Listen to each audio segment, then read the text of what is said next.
નમસ્તે. ચાલો આજે એક બહુ જ રસપ્રદ વિષય પર વાત કરીએ. આપણા ઘરમાં એક એવી ઊર્જા હોય છે જે દેખાતી નથી, પણ એની અસર આપણા બધા પર થાય છે. એ શું છે અને કેવી રીતે કામ કરે છે? ચાલો આજે એને જ જરા ઊંડાણથી સમજીએ. ક્યારે એવો વિચાર આવ્યો છે કે બે ઘર જે દેખાવમાં, બાંધકામમાં બધી રીતે એક સરખા હોય, છતાં એક ઘરમાં જાઓ તો એકદમ શાંતિ, પ્રગતિનો અનુભવ થાય, જ્યારે બીજા ઘરમાં જાઓ તો સતત કંકાસ અને બીમારીઓ જ જોવા મળે? આનો જવાબ જુઓ, ઈંટો કે સિમેન્ટમાં તો નથી જ. એ રહસ્ય ક્યાંક બીજે છુપાયેલું છે. તો આ રહસ્ય શું છે? એને કહેવાય છે માનસિક વાતાવરણ અથવા સાયકિક એટમોસ્ફિયર. આ બીજું કંઈ નહીં પણ ઘરમાં રહેતા લોકોના વિચારો, એમની ભાવનાઓ, આ બધામાંથી બનતી એક સામૂહિક ઊર્જા છે. સાદી ભાષામાં કહીએ તો ઘરનો જે વાઇબ હોય છે ને, એ જ આ માનસિક વાતાવરણ છે. અને આ વાતાવરણની અસર કેટલી મોટી હોય છે એ જુઓ. જો ઘરનું વાતાવરણ સકારાત્મક હોય તો ત્યાં શાંતિ, સુમેળ અને પ્રગતિ જોવા મળે છે. એ ઘર એક સુરક્ષક કવચ જેવું બની જાય છે. પણ જો એ જ વાતાવરણ નકારાત્મક હોય તો પછી સતત ઝઘડા, બીમારીઓ અને અશાંતિ જ રહે છે. તો સવાલ એ છે કે આટલું શક્તિશાળી વાતાવરણ બને છે કેવી રીતે? એનો સાચો સ્ત્રોત શું છે? આ વાતને સમજવા માટે આપણે પરમ પૂજ્ય ગુરુદેવ પંડિત શ્રી રામ શર્મા આચાર્યજીના માર્ગદર્શનનો સહારો લઈશું.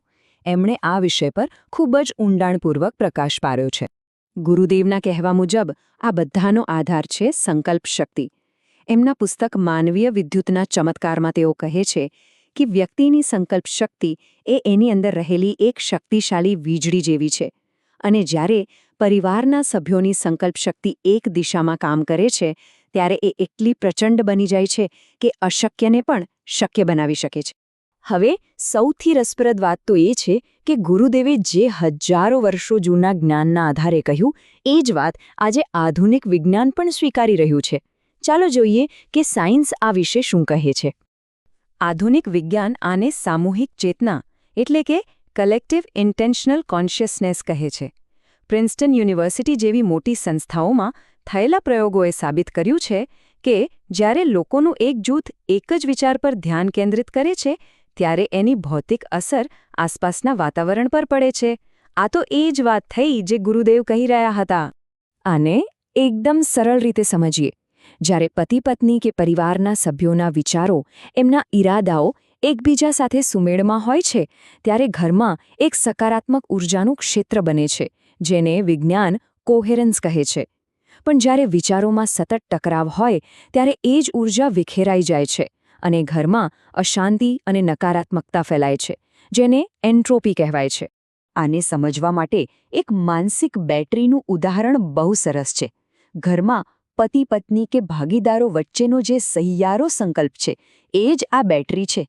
જો એ બેટરી પોઝિટિવ રીતે અને પૂરી રીતે ચાર્જ થયેલી હોય તો આખા ઘરનું વાતાવરણ જાણે ઊર્જાથી છલકાઈ જાય છે. સારું, તો આ બધી વાત તો સમજાઈ ગઈ.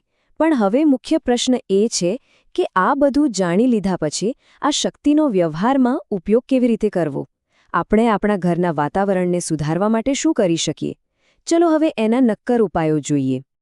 અહીં 3 ખૂબ જ સરળ પણ અસરકારક ઉપાયો છે. પહેલું, દરરોજ સવારે માત્ર 2 મિનિટ માટે સાથે બેસીને એક સકારાત્મક સંકલ્પ કરો કે અમારો સંબંધ અને ઘરનું વાતાવરણ શ્રેષ્ઠ રહેશે. બીજું, જ્યારે પણ ઘરમાં કોઈ તણાવની સ્થિતિ બને ત્યારે ગુસ્સો કરવાને બદલે મનમાં તરત જ શાંતિનો સંકલ્પ કરો. આ એક કવચની જેમ કામ કરશે. અને ત્રીજું, નિયમિતપણે સાથે મળીને કોઈ સારું પુસ્તક વાંચો, સારી વાતોની ચર્ચા કરો, જેથી ઘરની ઊર્જા શુદ્ધ અને સકારાત્મક બને. તો આ આખી ચર્ચાનો સાર એ જ છે કે એક સુખી અને શાંતિપૂર્ણ ઘર બનાવવાની ચાવી કોઈ બહારની વસ્તુઓમાં, પૈસામાં કે સુવિધાઓમાં નથી. એ શક્તિ તો આપણી અંદર જ છે, આપણી સહિયારી સંકલ્પ શક્તિમાં. અંતે બસ આ એક વાત યાદ રાખવા જેવી છે કે એક સુખી ઘરનું સાચું આર્કિટેક્ચર ઈંટો અને પથ્થરથી નથી બનતું, પણ એ તો સહિયારા સંકલ્પ અને શુદ્ધ ઈરાદાઓના પાયા પર જ બને છે. અહીં એક વાત સ્પષ્ટ કરવી જરૂરી છે કે આ બધી માહિતી ગુરુદેવના સાહિત્ય અને સંશોધન પર આધારિત છે. મહેરબાની કરીને આને કોઈ પણ પ્રકારની તબીબી સલાહના વિકલ્પ તરીકે ન ગણશો.